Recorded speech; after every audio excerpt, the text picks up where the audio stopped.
I think we all want a free media because Singapore is so small. We want to know what's happening outside of Singapore. We want to know what different people think, what are their views of existing policy, what is their view of society and the world. And that is why in Singapore you can find so many publications. You go on the internet, there's so much views and so much news that you can tap on. So really, I don't know what is the freeing up that's required, but we do have one rule still, which is we want the right of reply. So if you are registered in Singapore, you say something about our internal politics, we just want the right of reply. And so in the spirit of free media and free speech, do publish our reply. And I think many agencies have no issues of complying with that. The PAP is masterful in this manner because it has control of the newspaper to spin.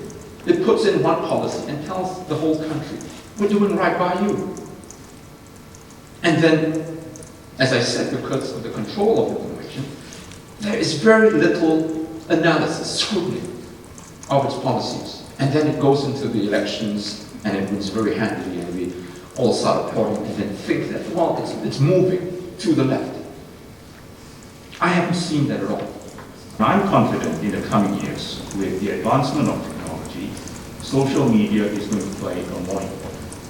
And certainly, as far as the opposition parties are concerned, we have to depend on social media and the internet for at least the next 5 years.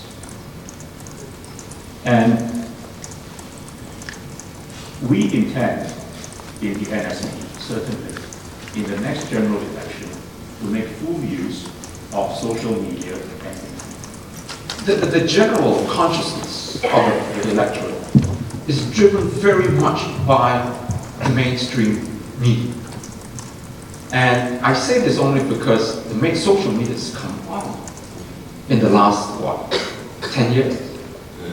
But they've had that whole half a century where we've known nothing but just TV channels, radio channel stations from Media Corp, and newspapers from Singapore as whole. I heard the points that many old folks don't go into social media, but I think for every old folk that don't check Facebook, there are 2 young fellas that don't read Straits Times.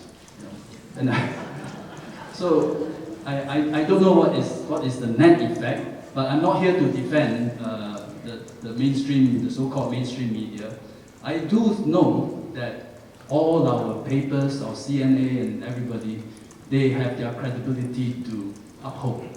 If they report in a way that is unbalanced, that is skewed, that readers read and know is unfair, they're going to lose credibility, they will lose viewership, they will lose subscription. So I do know they are under tremendous pressure.